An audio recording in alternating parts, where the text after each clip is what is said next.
जय हिंद दोस्तों, स्वागत है आपका यूटी एक्सपर्ट चैनल पे।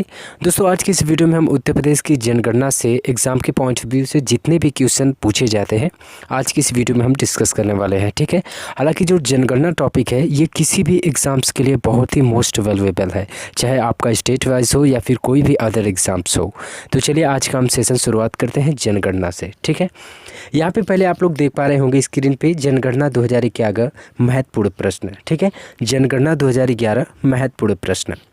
यहाँ पे देखिए, भारत में पहली जनगणना की शुरुआत 1872 ईस्वी में लॉर्ड मेयो के कार्यकाल में हुई थी। ठीक है, यहाँ पे पहली ही लाइन बहुत ही ज़बरदस्त है, क्योंकि भारत में जो पहली जनगणना हुई थी वह किसके शासनकाल में हुई थी। ये पूछा जाता है एग्ज़ाम में कि भारत में पहली जनगणना हुई थी वह कब हुई थी। 1872 ईस्वी में लॉर्ड मेयो के शासनकाल में हुई थी। ठीक है, परंतु यहाँ पर लिखा गया है दूसरी लाइन में कि देश में नियमित जनगणना की शुरुआत 1881 ईस्वी में लॉर्ड रिपन के शासनकाल में हुई थी। यहाँ पे देखिए, नियमित करने का मतलब ये है कि जो जनगणना 1872 में हुई थी वो नियमित नहीं थी, मतलब वो इरेगुलर थी। रेगुलर नहीं थी कि वो कब से कब तक हो सकती है, कभी 5 वर्ष के अंतराल पर भी हो सकते थे, 6 वर्ष के अंतराल पर भी हो सकते थे। यानी समय निर्धारित नहीं किया गया था, वर्ष निर्धारित नहीं किया गया था कि कितने समय के अंतराल पर होने।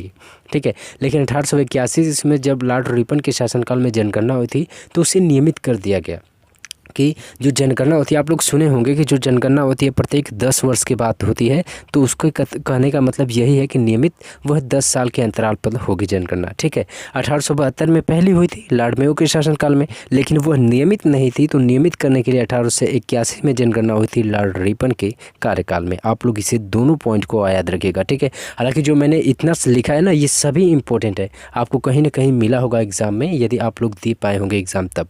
ठीक है, यहाँ पे देखिए, स्वतंत्र भारत की पहली जनगणना 1951 ईस्वी में हुई थी। कहने का मतलब ये है कि भारत जब स्वतंत्र नहीं हुआ था तो उस समय देखिए, और अब से स्वतंत्र यानी कब स्वतंत्र हुआ, 15 अगस्त 1947 ईस्वी को। जब पूर्ण रूप से भारत स्वतंत्र हुआ 15 अगस्त 1947 ईस्वी को, तो उसके बाद जो जनगणना हुई थी तो 1951 में हुई थी, और वो स्वतंत्र भारत की पहली जनगणना हुई थी। ठीक है, यहाँ पे देखिए, जनगणना की अवधि प्रत्येक 10 वर्ष होती है। मैंने आपको बता दिया है ऊपर कि जो जनगणना की अवधि होती है वो 10 वर्ष के अंतराल पर होती है। ठीक है, आप लोग यहाँ पे याद रखिएगा। यदि आप यदि यूपीपी का एग्ज़ाम देंगे तो देखिए, यहाँ से कन्फ्यूज ये बनता है कि जो कुंभ मेला होता है, ठीक है, कुंभ मेला कितने वर्षों के बाद लगता है, 12 वर्षों के बाद। ठीक है, और जो जनगणना होती है कितने वर्षों के बाद, 10 वर्षों के बाद। तो इन दोनों में कभी कभी रह के क्वेश्चन हो जाता है, कन्फ्यूज हो जाता है। तो आप लोग यहाँ पे क्लियर कर लीजिएगा कि जनगणना 10 वर्ष पे और कुंभ मेला 12 वर्ष के बाद लगता है। और दोस्तों, जो कुंभ मेला है 12 वर्ष ना, ये यूपी कांस्टेबल का जब एग्ज़ाम हुआ था तो उसमें पिछले ईयर में पूछा गया था कि कुंभ मेला कितने समय के अंतराल लगता है, तो 12 वर्षों के बाद लगता है। ठीक है, यहाँ पे आप लोग क्लियर कर लीजिएगा। अब जनसंख्या का अध्ययन क्या कहलाता है, डेमोग्राफी। जनसंख्या का अध्ययन क्या कहलाता है, डेमोग्राफी कहलाता है। 2011 की जनगणना देश की 15वीं तथा स्वतंत्र भारत की 7वीं जनगणना थी। देखिए, यहाँ पे मैंने बताया आपको कि स्वतंत्र भारत की जनगणना कब हुई थी, पहली बार 1951 ईस्वी में हुई थी। तो अब तक जो 2011 की ये जनगणना हुई है ना, 2000 की जनगणना, ये स्वतंत्र भारत की 7वीं है। ठीक है, लेकिन यदि पूरे भारतवर्ष की पूछ देगा कि कौन सी 2011 की जो जनगणना थी भारतवर्ष की, या कौन सी जनगणना है, तो आप लोग 15वां बताएंगे। लेकिन स्वतंत्र भारत की यदि पूछ देता है तो स्वतंत्र भारत की 7वीं जनगणना थी, 2011 वाली जनगणना। ठीक है, स्वतंत्र भारत के प्रथम जनगणना आयुक्त कौन थे, R.A. गोपालास्वामी। ठीक है, स्वतंत्र भारत के प्रथम जनगणना आयुक्त R.A. गोपालास्वामी थे। आई होप दोस्तों कि ये आपको समझ में आ गया होगा। इतनी जो मैंने लाइन सेलेक्ट किया है ये सभी इम्पोर्टेंट है। ठीक है, तो चलिए नेक्स्ट देख लेते हैं आप उत्तर प्रदेश की जनगणना के बारे में। यहाँ पे सबसे पहले देख लेते हैं राजधानी। ठीक है, उत्तर प्रदेश की राजधानी क्या है, लखनऊ है। उत्तर प्रदेश की राजधानी लखनऊ है। ठीक है, लेकिन यह कब बनी थी, मैंने पिछली वीडियो में आपको बताया हुआ था कि उत्तर प्रदेश की राजधानी 1921 ईस्वी में घोषित की गई थी, लेकिन वह आंशिक रूप से बनी थी। ठीक है, 1921 ईस्वी में बनी थी, लेकिन वह आंशिक रूप से बने थे। तो इसे संयुक्त रूप से कब बनाया गया था, 1937 ईस्वी में। ठीक है, याद रखिएगा कि 1937 ईस्वी में। ठीक है, उत्तर प्रदेश की जो राजधानी बनी थी 1937 ईस्वी में, इसे पूर्ण रूप से राजधानी का दर्जा दे दिया गया था लखनऊ को। ठीक है, पुराना नाम संयुक्त प्रांत, जबकि देखिए ये पूछा गया था पहले। ठीक है, पिछली बार आप यदि सेट उठाकर देखेंगे ना तो उसमें पूछा गया था कि उत्तर प्रदेश को इससे पहले किस नाम से जाना जाता था, तो यूनाइटेड प्रोविंस, जिसे संयुक्त प्रांत भी बोला जाता है। ठीक है, जनसंख्या इस समय जनसंख्या 20 करोड़ है लगभग, लेकिन 2011 की जनगणना की बात करें तो 19.98 करोड़ जनगणना यानी जनसंख्या थे उत्तर प्रदेश की 2011 के जनगणना के अनुसार। ठीक है, पुरुष जनसंख्या 10.44 करोड़। ये दोनों इंपॉर्टेंट नहीं है, आपसे केवल ये पूछ सकता है, याद रखिएगा। ठीक है, और ये तीनों सभी इंपॉर्टेंट है। महिला जनसंख्या कितनी है? 9.53 करोड़। ठीक है, अब जनसंख्या गणना, तो यहाँ पे देखिए मैंने दोनों को हाईलाइट किया है, ये दोनों इंपॉर्टेंट हैं। ठीक है, उत्तर प्रदेश जनगणना 2011 के अनुसार उत्तर प्रदेश का जो जनसंख्या घनत्व था वह कितना था? तो 829 व्यक्ति प्रति वर्ग किमी। आप लोग इसे नोट कर लीजिएगा। ठीक है, यहाँ पे जो मैंने हाईलाइट किया ये दोनों इंपॉर्टेंट है। जनसंख्या घनत्व कितना था? 829 व्यक्ति प्रति वर्ग किमी। और स्त्री का जो अनुपात था जनसंख्या घनत्व, अब यहाँ पे स्त्री पुरुष का अनुपात पूछेगा आपसे। ठीक है, यहाँ तो घनत्व रहा, यदि स्त्री पुरुष का अनुपात पूछेगा तो 912 प्रति हज़ार पुरुष। ठीक है, 912। यहाँ पे दोस्तों लिखने में हमें दिक्कत थोड़ी हो जाती है, 912 प्रति हज़ार पुरुष। ठीक है, 912 यानी 1000 पुरुष से 912 स्त्रियाँ, यानी स्त्री पुरुष यदि अनुपात पूछे तो 912 प्रति हज़ार पुरुष। किसमें? 2011 के जनगणना अनुसार कहाँ की? उत्तर प्रदेश की। ठीक है, कुल साक्षरता दर कितनी है? कुल साक्षरता दर 69.7%। ठीक है, कुल साक्षरता कितनी है? 69.7%।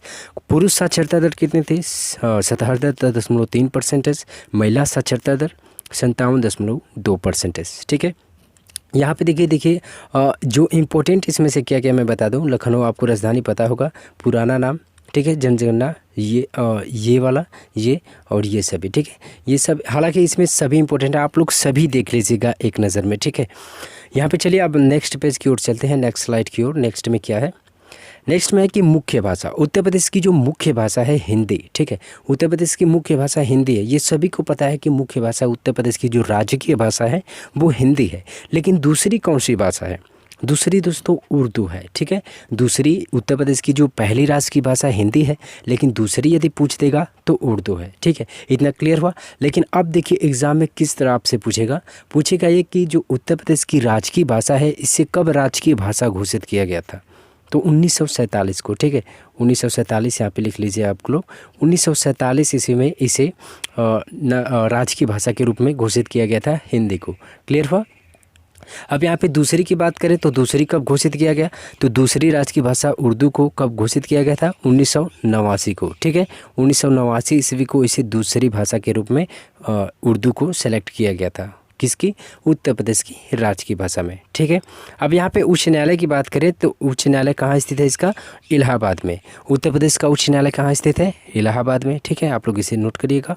खंडपीठ लखनऊ में। विधानमंडल द्विसदनात्मक। ठीक है, विधानमंडल क्या है? यूपी का द्विसदनात्मक। देखिए यहाँ पे आप लोग ये समझिएगा, द्विसदनात्मक कहने का तात्पर्य ये है कि जिस प्रकार केंद्र में जैसे संसद होती है। ठीक है, केंद्र में संसद होती है, संसद के कितने सदन हैं? 2 सदन है, लोकसभा और राज्यसभा। ठीक है, संसद में कितने सदन होते हैं? 2 सदन, लोकसभा तथा राज्यसभा। जो लोकसभा होती है इसे निम्न सदन, जो राज्यसभा होती है उसे उच्च सदन बोला जाता है। ठीक है, तो यहाँ पे इस चीज़ को आप रिलेट याद करिएगा कि संसद के जिस प्रकार 2 सदन होते हैं, केंद्र में जैसे संसद होती है। ठीक है, केंद्र में जैसे संसद होती है उसी प्रकार राज्य में क्या होती है? विधानमंडल। ठीक है, केंद्र में संसद होती है तो राज्य में विधानमंडल। ठीक है, केंद्र में संसद के कितने भाग थे? 2 सदन थे। कौन कौन से? लोकसभा और राज्यसभा। इसी प्रकार विधानमंडल के भी 2 सदन होते हैं, एक होती है विधान परिषद और एक होता है विधानसभा। ठीक है, वहाँ पे आप लोग याद करेंगे संसद यानी विधानमंडल। ठीक है, रिलेट करके याद करेंगे संसद को, यहाँ पे विधानमंडल। ठीक है, सदन कितने थे? लोकसभा राज्यसभा, तो यहाँ विधान परिषद और विधानसभा है। ठीक है, ये क्लियर हुआ। यहाँ पे विधानसभा सदस्य की बात करें यूपी में करंट में तो 404 विधानसभा सदस्य हैं, विधान परिषद 100 है। ठीक है, और राज्यसभा और लोकसभा, ये देखिए ये लाइन सबसे ज़्यादा इंपॉर्टेंट है क्योंकि बार बार ये पूछा जाता है आपको कि किस देश में यानी किस राज्य में सर्वाधिक लोकसभा की सदस्य सीटें हैं। ठीक है, तो 80 में 80 जो क्या नाम है कि 80 उत्तर प्रदेश है। उत्तर प्रदेश में लोकसभा की सर्वाधिक सीटें कितनी हैं? 80 हैं। ठीक है, राज्यसभा की 31। देखिए ये राज्यसभा और लोकसभा दोनों सीटों के मामले में ये आगे है उत्तर प्रदेश। इसके बाद फिर महाराष्ट्र आता है। ठीक है, तो सबसे ज़्यादा सीटें लोकसभा कहाँ है? उत्तर प्रदेश में कितनी है? 80 है। ठीक है, राज्यसभा सीटें कितनी है? 31 है। क्लियर हुआ? चलिए अब नेक्स्ट क्वेश्चन की ओर चलते हैं। नेक्स्ट देख लेते हैं हम लोग। उत्तर प्रदेश जनगणना 2011 उत्तर प्रदेश का क्षेत्रफल, ठीक है। उत्तर प्रदेश का क्षेत्रफल कितना है? 2,46,928 वर्ग के भी। देखिए यहाँ ये जो मैंने लिखा है ये वाली जो लाइन सभी, ठीक है, ये इंपॉर्टेंट है। यहाँ से आपको क्वेश्चन एक देखने को मिल जाएगा। उत्तर प्रदेश का क्षेत्रफल कितना है? 2,46,928 वर्ग किमी उत्तर प्रदेश का क्षेत्रफल है, ठीक है। अब पूरे भारत का यहाँ कितना है? तो पूरे भारत का 17.3% है, ठीक है। यहाँ पे उत्तर प्रदेश का क्षेत्रफल कितना रहा? 2,46,928 वर्ग किमी और पूरे भारत का कितना रहा? 17.3% इसका क्षेत्रफल है पूरे भारत का, ठीक है। यूपी भारत में किस स्थान पे है? यूपी भारत में क्षेत्रफल की दृष्टि से चौथा बड़ा राज्य है, ठीक है। अब यहाँ पे देखिए सबसे बड़ा राज्य सभी को पता होगा कि राजस्थान है, ठीक है। लेकिन यदि दूसरा तीसरा पूछेगा तो अक्सर सब कुछ लोग इसमें कंफ्यूज हो जाएंगे, ठीक है। हालांकि जो बड़ा होता है राजस्थान, ठीक है, राजस्थान क्षेत्रफल की दृष्टि से बड़ा है तो राजस्थान सभी को याद होगा। लेकिन दूसरा यदि तीसरा पूछ देगा तो इसमें कन्फ्यूज हो जाएगा, ठीक है। तो इसके लिए मैंने एक ट्रिक सेलेक्ट किया है। ट्रिक क्या है देख लीजिए। ट्रिक है राम महान है यूपी में, ठीक है। ट्रिक क्या है? छोटी सी बट ट्रिक है दोस्तों, इसके माध्यम से आप लोग चारों देखिए आपको किस तरह क्वेश्चन पूछ सकता है कि क्षेत्रफल की दृष्टि से भारत का दूसरा सबसे बड़ा राज्य कौन है, तब उसमें कंफ्यूज हो जाएगा। तो इसीलिए आप लोग ये याद रखिएगा कि राम महान है यूपी में, ठीक है। राम महान है यूपी में। यहाँ से राज से राजस्थान के थ्रू आप लोग रिलेट करके याद करेंगे, ठीक है। म से मध्य प्रदेश, ठीक है। महा से महाराष्ट्र और यूपी से उत्तर प्रदेश। जिसको मैंने कलर किया है उसी को आप लोग गाइड करना है, ठीक है, उसी को देखकर याद करना है। राम महान है यूपी में, रा से राजस्थान, म से मध्य प्रदेश, महा से महाराष्ट्र एंड यूपी से उत्तर प्रदेश। देखिए आपसे पूछ सकता है कि सबसे बड़ा कौन सा है? राजस्थान। दूसरे पे कौन है? मध्य प्रदेश, ठीक है। तीसरे पे कौन है? महाराष्ट्र और चौथे पे कौन है? उत्तर प्रदेश। तो क्षेत्रफल की दृष्टि से यूपी का स्थान जो है क्षेत्रफल की दृष्टि से चौथा है, ठीक है दोस्तों। इसे आप लोग ज़रूर याद रखिएगा कि उत्तर प्रदेश का क्षेत्रफल कितना है? 2,46,928 वर्ग किमी। पूरे भारत का है 17.3%। यूपी में भारत का स्थान क्षेत्रफल की दृष्टि से चौथा है और ये ट्रिक है राम महान है यूपी में, इसके थ्रू आप लोग याद रखिएगा, ठीक है। चलिए आगे बढ़ते हैं।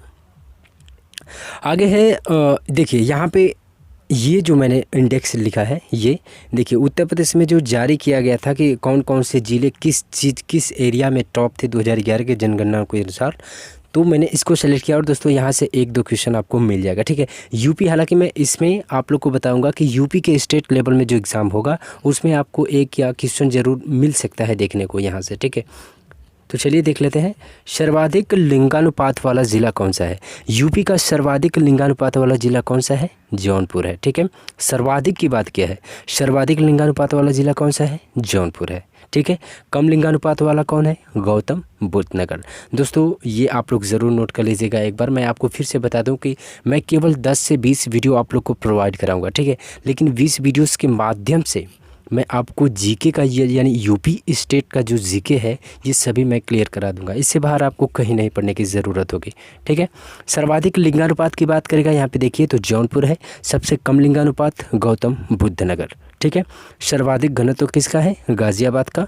और कम घनत्व वाला ज़िला कौन सा है? ललितपुर, ठीक है। याद रखिएगा यहाँ से सर्वाधिक लिंगानुपात वाला जौनपुर, कम लिंगानुपात वाला गौतम बुद्ध नगर, सर्वाधिक घनत्व गाज़ियाबाद और कम घनत्व वाला ललितपुर है, ठीक है। सर्वाधिक साक्षर जिला कौन सा है?